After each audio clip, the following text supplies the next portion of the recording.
Let us read Bazalwane. I'm reading from the NIV Bible. Then Noah built an altar to the Lord, and taking some of all the clean animals and birds, he sacrificed the burnt offering on it. The Lord smelled the pleasing aroma and said in his heart, "Never again will I curse the ground because of humans. Even though every inclination of human heart is evil from childhood, and never again will I destroy all living creature as I have done." Angisawuphinda ngibhubhise kokuphilayo njengalokho ngenzile. Malibonke igama lika Jesu. Amen. Ngiyacela ke utshela uMakhi yakha i-altare lakho. Say one more time, Makhi. Yakha i-altare lakho. For the last time, say Makhi. Yakha i-altare lakho. Hallelujah. Siyazibeka elathini, sibheku mlilo ezulwini, sihlanju luwe emubini,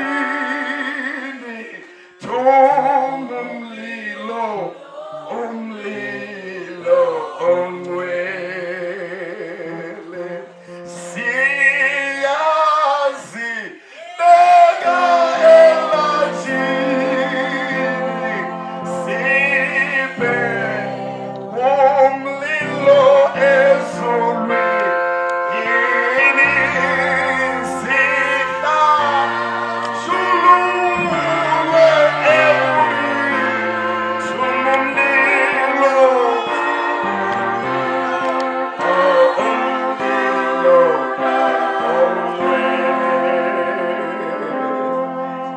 njalo uma kubhalwa izincwadi zeBhayibheli, abalobi beBhayibheli bagcine sebetha leyo ncwadi ngamagama uGenesis. Nje legama elithi Genesis lisho ukuthi eqaleni, igama elithi Exodus lisho ukuthi uhambo, igama elithi Leviticus lisho ukuthi uNkulunkulu uhlukanisela uLevi, umhlukanisela umsebenzi wakhe ukuthi abe ngumholi ebandleni. Igama likaNumeri lisho ukuthi uNkulunkulu waqala ukuthi abantu ababalwe. Incwadi kaDeuteronomy uNkulunkulu uthi akuphindwe umthetho ozuvela unikiwe. It's a repetition. So every book in the Bible becomes the name of that book. Every word evele eqaleni iphenduka ibe igama laleyo ncwadi. Incwadi kaGenesis inezinto zokuqala eziningi. Kusencwadini kaGenesis la khona sizwe ukuthi uNkulunkulu waqala kanjani umhlaba, waqala kanjani ukudala izulu nomhlaba. Kusencwadini kaGenesis la khona siqala ukuzwa ukuthi abantu baqala kanjani ukubulalana. Kusencwadini kaGenesis la khona siqala ukwazi ukuthi imishado yavela kanjani. Kusencwadini kaGenesis la khona siqala ukwazi ukuthi abantu baqala kanjani ukwakha izinto ezikhona njengamanje. That's why kumshumayele ezothi ayikho into entsha ngoba zonke izinto zikhona. Zenziwe ngabantu ngaphambilini. Ezinye zazo we are thinking to discoverisha into adivele khona. Hallelujah. And so uNkulunkulu ke uthi ke in the beginning there are a lot of beginnings as you read the book of Genesis. And futhi kuGenesis you will find out kunama beginnings nje ukuthi abantu ke nje bande kanjani bazobe bengaka kwahlukene kanjani baba nezilimi ezingaka. You will find it in the book of Genesis because it's a book of beginnings. Because it's a book of beginnings, uNkulunkulu wabuye wathi no, akwazeke phela ukuthi ne-altare liqala khona kuGenesis. Yini yona lento okuthiwa i-altare? I-altare yindawo lapho wenza khona umhlatshelo.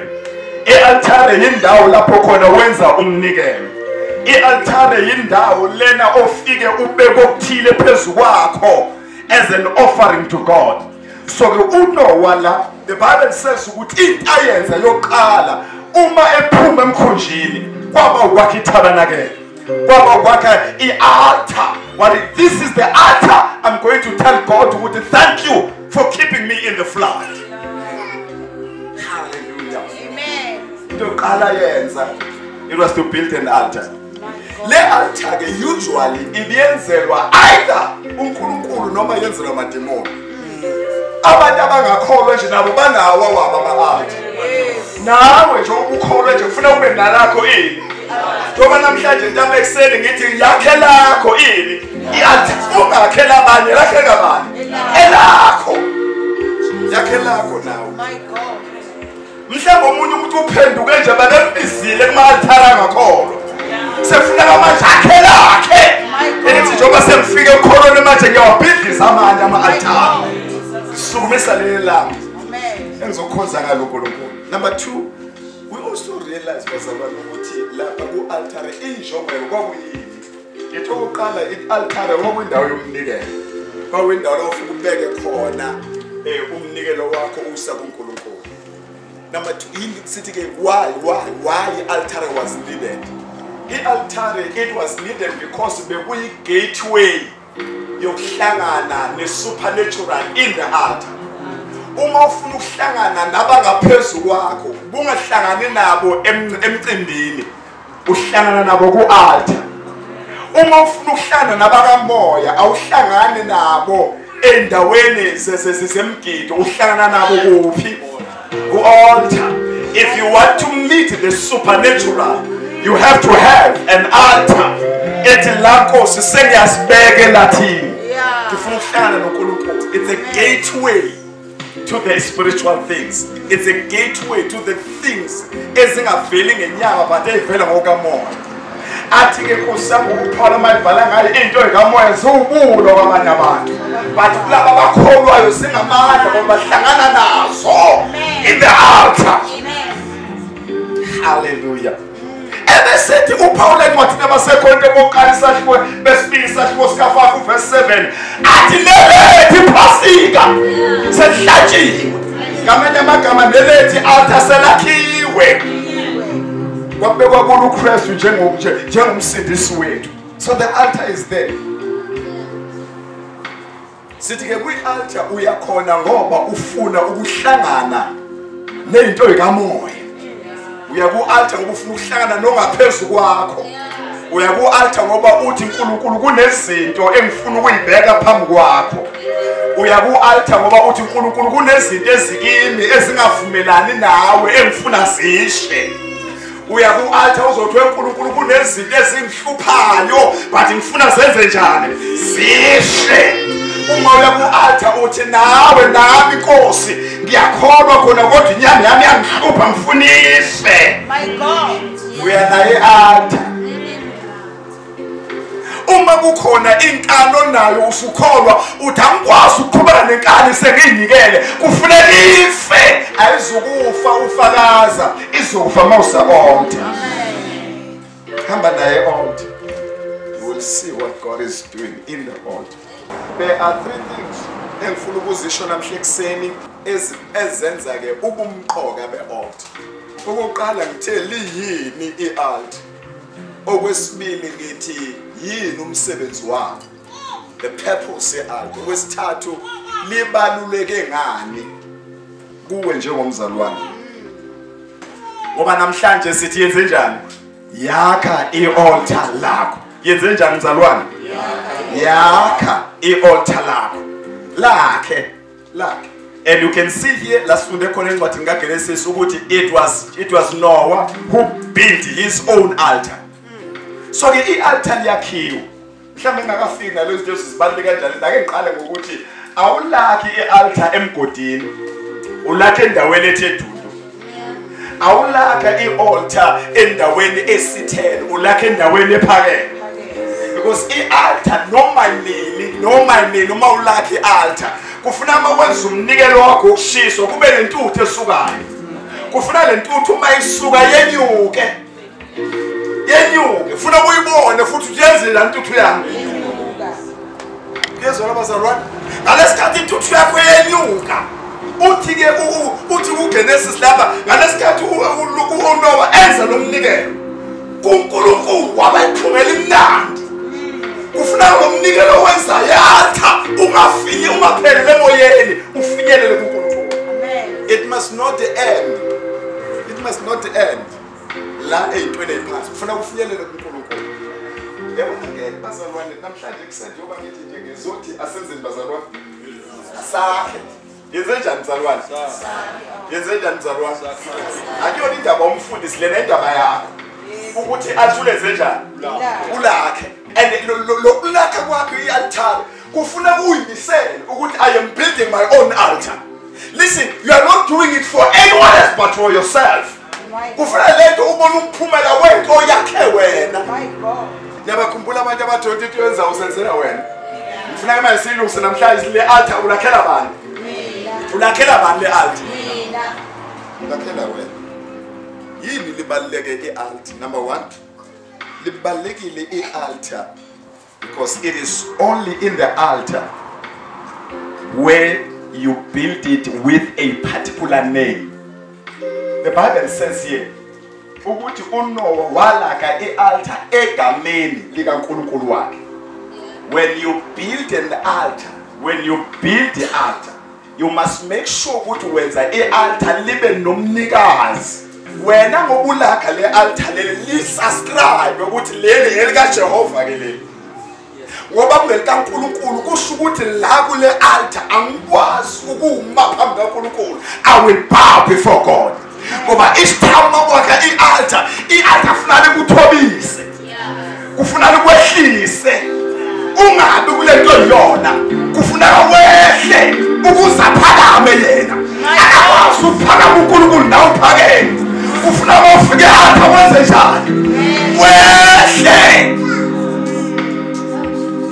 Ulakhe egameni likaJehova. Ngalesikhathi wehla uprioritize uNkulunkulu. Uthi uNkulunkulu iba ngoqala empilweni yami. Amen. I-altar engilakhayo ngithi uNkulunkulu akabe yini empilweni yami? Akabe ngoqala. When it comes to my mind, uNkulunkulu uba ngoqala. When it comes to my time, uNkulunkulu uba ngoqala. When it comes to anything engifuna uyaba ngoqala. I will always bow kwi-altar kaNkulunkulu wami ophilayo. Hallelujah. Amen. Glory to God. If you bow before God, uNkulunkulu uzokwenza abantu bathi bow before you. Udingeka wakhe i-altar. Kufuna wenze njani mzalwane? Yakhe i-altar. Ngalesikhathi ulakha futhi ulakhe egameni kabani? LikaJehova uNkulunkulu wakho. Akufanele i-altar lakhayo kube i-altar elibiza wena. Akube i-altar elinomnikazi walo. So ngathi uma uza kumnikazi walo noma ingashaya ngaphandle bathi uthi senyaye i-altar lami kaThixo. Uthi kunoNkulunkulu wasupholisa amanxeba. Uyahlabelela umfana uTimothy uthi noma ngamhlaba lamefu khona ozwapholisa. Uma ngengafike altar sasusa izinto ebesindimazile ngaphandle.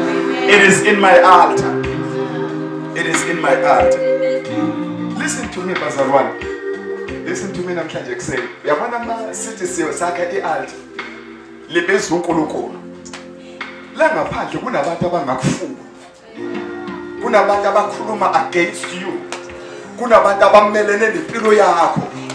Abantu abamelene nayo ukukhuluma nayo ukuthi akufuni wemasuka, ngufuni wemalinga. No. They go to other altars babisa igama lakho khona.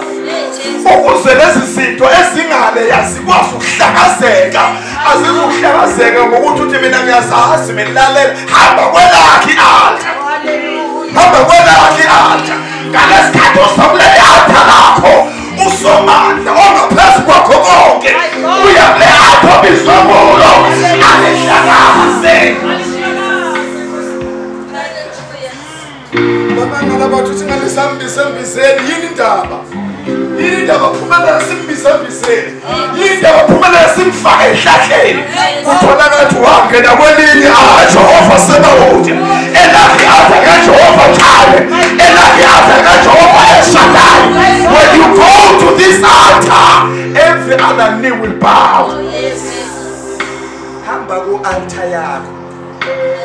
Yenze njani mina kaNkulunkulu? I-altar yakho. Kule altar yakho biza uNkulunkulu. Ake sesigcizelele khona uzoyibuka ukuthi why no wakhe. Unowa lakhe le altar. Khumbulani bazalwane. Khumbulani ukuthi uvela emvuleni enkulu. Ene for 40 days. Ingapheli. And And the Bible says ukuthi nentaba ephakeme savalwa ngamanzi. And when God begin to subside amanzi, sekuqala ukuvela inhlahla, sekuqala ukuvela notshani. The Bible says uNkulunkulu wakwehlisa umkhulu. Wabeka phezu kwentaba iArarat. My God. Ngalesikhathi uNkulunkulu wanowa ebuilda i-altar. Uthi waNkulunkulu bengisemkhunjini, bathi wena wafaka amanzi. Alabulela bayamfaka mina. I'm now building an altar to your name. Mama ke i-altar uthi waNkulunkulu ungiphephise ngazi. Uthi ngoba kade bengikwaphele bathi ungiphephise. Ungiphephise waNkulunkulu ikhova ekhala phezu kwendlu yami. Ungiphephise waNkulunkulu abantu benezinto abasenze empilweni yami. Ungiphephise waNkulunkulu ngingenamama ngingenababa. But wangiphephisa uNkulunkulu. I'm now coming to the altar. When you build an altar, remember ukuthi uthathephi. Jesus. Khumbula ukuthi uthathephi. Khumbula ukuthi weNkulunkulu ungisusephi ngize ngibela.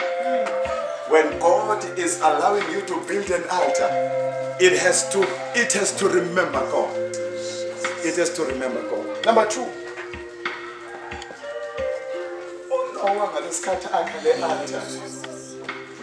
The Bible says ukuthi wayeyakha uNoah ethi, this God engazange ngambona, but he spoke to me. And lento engayenza wabe suyangiphephisa.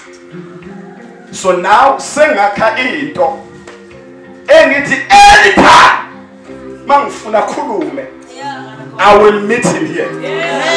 In the altar. The altar is a place where you come into contact with the divine. Amen. The altar is a place where umawufika kuye nokubuthathaka umawusukusuna mama. The altar indawo ukuthi noma kunento evimbayo but umawusuke altar usuke namandla. Kufuneka ngifike altar ngithi uNkulunkulu noma ngisenkinga kodwa sengiyapha, noma ngizizwa ngihluphekile sengiyapha, ingane zami ayiphosana sengiyapha, ingane zami azinamali ngiyapha. And when I'm going to the altar, I'm going to meet the Lord. Uma ngiye altar ngizofika ngihlangana naye omdala ngensuku. Lalela bazalwane, awukwazi ukuhlangana noNkulunkulu usalo njalo. Awukwazi ukuhlangana noNkulunkulu in the altar usalo njalo. Awukwazi bazalwane, awukwazi. Angahlangana nawe uNkulunkulu ungasebenzi, but manje ahlangana nawe uyasebenza kusasa. Angahlangana nawe uNkulunkulu uhluphekile kusasa ube right. Ngoba phela yonke into mawuhlangana nayo somandla okungalunganga kalungiswa. Ngoba uhlangene naye uhlangana nabahlalela uhlangana nabantu uhlangana nomdala wemsuku. Ngifuna ukuthini namhlanje ngithi in the altar is a place of contact. It's a place of contact. It's a place okuthi uma ke waba ne-touch with him. Angikwazi kahle ugesi ngoba ngiyenzanga iscience. Khona ngiyazayazi okunanyana ukuthi uma lezi intambo eziwu3 zike zathintana nawe wasuthinta lapho sihlangana khona, uyasha. Awushiswa ukuthi lo gesi usuphunyukile ukuthi ube ne-contact nawo. When I'm calling people to me for prayer, I first have a contact with God, so that when you touch me, you touch the contact that I have. So let's come to Tindana nami, mean I become the extension of the contact. Hallelujah. When I'm touching in the power, you receive the power. When I'm touching in the prosperity, you receive the prosperity. When I'm touching in the what's the one? Never make a move, God, Tindana.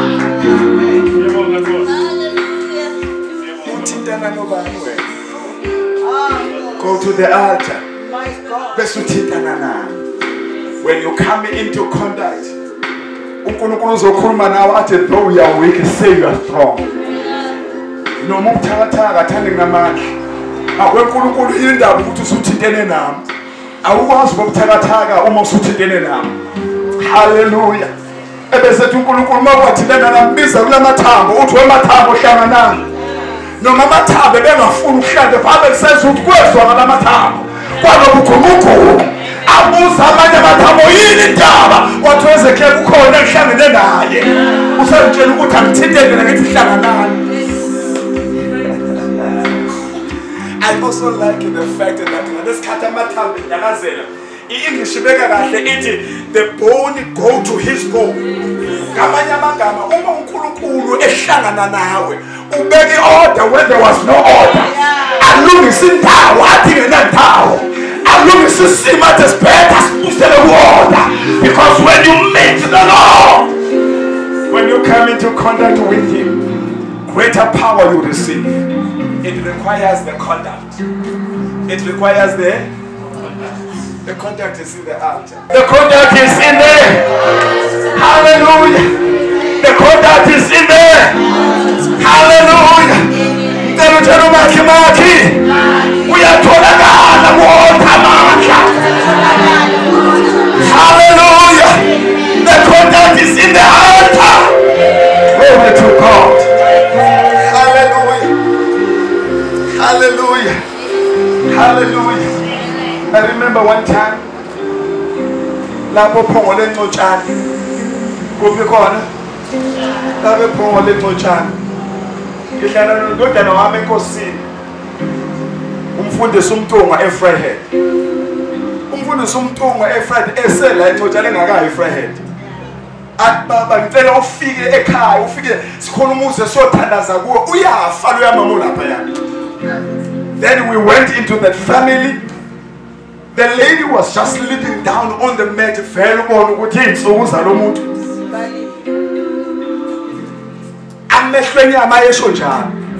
We begin to preach the word of God over the sick person. uJesu ukhuluma noPeter uthi wePeter uma uPeter ebuza umani wena uNkulunkulu uthi uJesu masibukuza phema sisibona ngathi isapho ngabe nguye yini nathi uJesu yebo nguye woza ngalesikhathi ethi woza abanye abafundi babesemkhunjini njengayo uPeter but kwaba Peter phela owathi I'm going to step out. My God. Ngalesikhathi ephuma uPeter amanzi ahloniphe sokhululile. Hallelujah. Ngoba mawufela ku-altar uNkulunkulu uhlaliswe phezu kwesimo so that you have a purpose of beyond the heights. Kanti ayikho right ukuthi kulezi uyele hlala phezu kwesimo. Wasehamba uPeter lalela yabona mawuvele altar wenzinto abanye abantu abangakhona ukuyenza. Uma uya e-altar you can step out where others are afraid to step out. Uma uya e-altar you are able to make a progress where there is no progress because uvela ku-altar. Ngizweni kahle namhla ekuseni bazalwane. Then we finish the service. Ngathi kulo mama I know ukuthi noma ulela phakathi you can hear me. I want you by faith to step out of your sickness. Yazi ukufa manje kubambile. Kodwa ngifuna manje bese step out of your sickness. Mhlambe kunomuntu lapha endlini kosamothi ngihlushwa ipoverty. I want you to step out of your poverty. Kunomuntu lapha uthi ngihlushwa isimo sakwami ekhaya. I want you to step out. Ngoba uma usesimeni awukwazi ukubona ukuthi ungakanani uNkulunkulu onawe. Ubabaze isimo kuso. But when you step out, uqala ukubona ukuthi lento kanti ngehlula lento. Lento ngehlula. Kathi njalo mama wami ngiyazi ukuthi okwamanje you are sick, but I want you to step out of your sickness. This lady, she raised her head. Wathi mfundisi ngiyaphuma ekufeni kwami. It was based on that word. Wathi mfundisi ngiyaphuma. I knelt down before her. I lay my hand over her. Come out! Samshiye salele. Sahamba. Ngoba uma uke waba ku-altar uyayethemba into eyishoyo. Akufanele uma uvela ku-altar ubuye ungabazi into eyishoyo. Ngoba whatever you say it becomes. Kuya ngokuthi uvele kanjani ku-altar. Uma umfundiso ayana nje ethi let the madness begin, usho leyo nto ukuthi you cannot doubt what you say. Uma leti ngatshazwa nguwe wena okushoyo ukuthi ayikhuluma. Kufuneka manje ube wena othi I have said it and so it shall be. Kuzoba njengoba ngishiye. Then the Bible says, and not the Bible telling the story. Ngesonto ebese yangifonela indodana yami aphume lo mama uyafakaza esontweni. Ufakaza ukuthi uNkulunkulu umphilisile. Sifike thina ngolesithathu. On Sunday she is making a testimony. Uyaphuma kudodana umfonela eminyango webaba ngile yebo. Uyingiphasa sesangena ekozweni thina sesingena. Yithi no kunjalo guess what? Yithi no what? Lo mama umkhulekele nangu uyafakaza esontweni.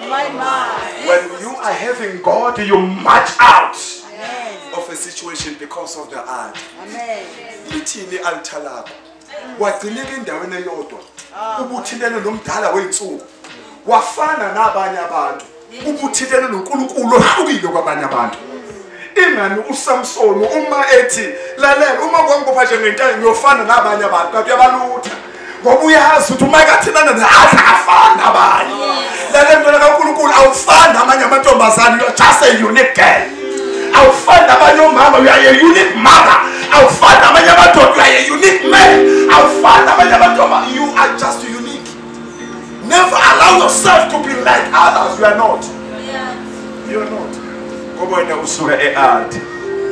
Finally, indawo ye-altar 1 sithi indawo la khona uyibiza egameni lika Jehova. Number 2, it's a place of encounter. And then lastly, an altar, it's a place of worship. An altar, it's a place of worship. Indawo lapho ukhonza khona. I worship.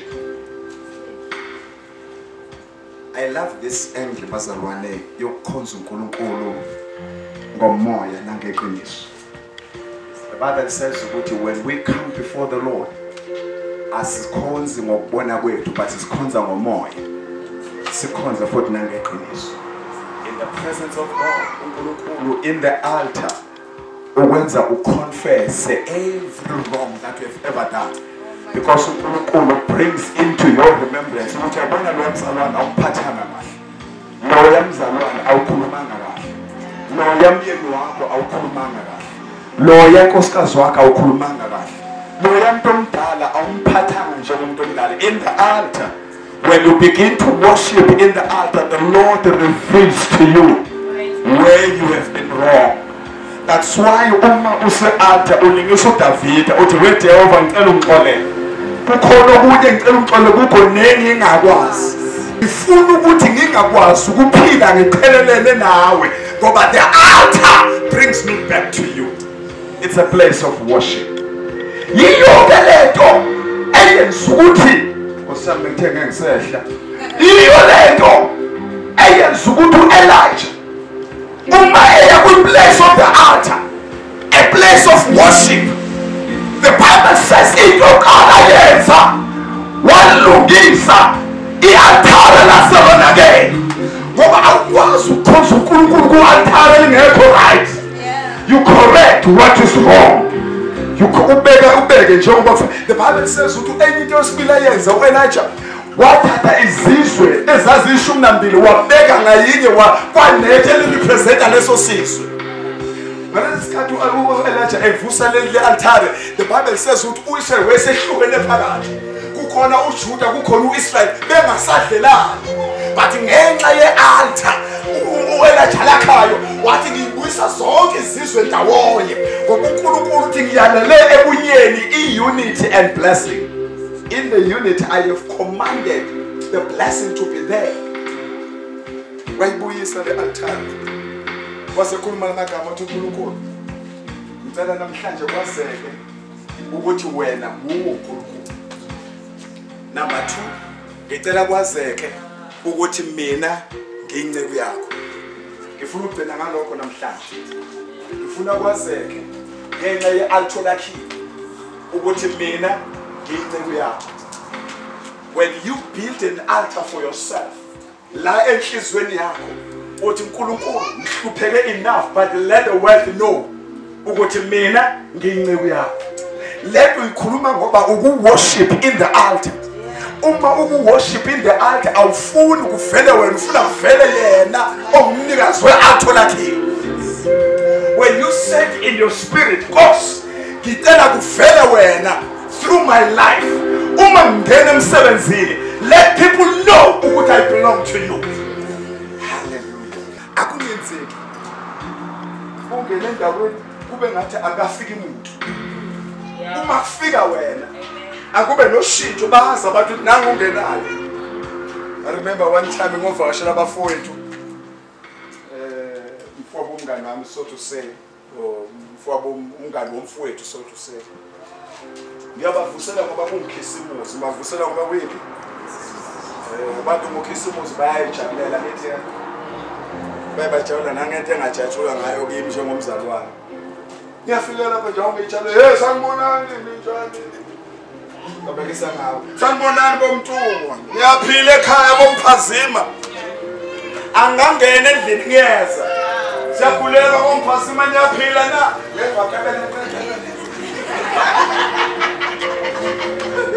Uma sengifika ngaphakathi ngafika yonke into isiklini, hawu ninjani mfundisi? Kanti mina siyaphila bafethu, ninjani nina? Waphosa wasiphazamisa. Ngoba mawufika endaweni let there be change. Akuninze ufike endaweni kufanele ukuthi akafiki umuntu. Ngoba wena phela ufela kuphi? In the altar. Hallelujah. Ufela kuphi wena? Ngifela ku-altar. Lapha ku-altar ngithola amandla abantu abangenawo. I was worshiping God. Wenza ukuthi abantu bakuthatha nje ufana nabanye abantu. Bayamangala nje nanokuzwa ukuthi kuye nasesontweni. Namhlanje ngifuna ukusho intanga kaNkulunkulu into eyenza babuke njengabanye ukuthi awukalakhi i-altar. Ngifuna namhlanje abantu abazothi wemfundisi ngifuna ukulingisa uNoah ngakhe lami i-altar la ngizobiza khona igama lakho. If uNkulunkulu wavela kuNoah walamukela iphunga lakhe, wazweza isinqumo esingaka, wathi ngeke uphinde ubhubhise umhlaba ngenxa ye-altar kaNoah. Ngifuna Nkosi nakume kube nezinto othi ngenxa ukuthi uze-altar kunezinto engeke zenzeke ekhaya lakho, kunezifo engeke sangenela ekhaya lakho ngenxa ye-altar ongene kulona. So I want namhlanje abantu abazothi mfundisi sithandaza kanye nami, ngifuna ukwakha i-altar lami, ngifuna ukwakha i-altar lami. Oh, bless me now, my Savior, I come to you. Bless me now, oh, bless me now, bless me now, I come to you. Bless me now, bless me now, bless me now, I come.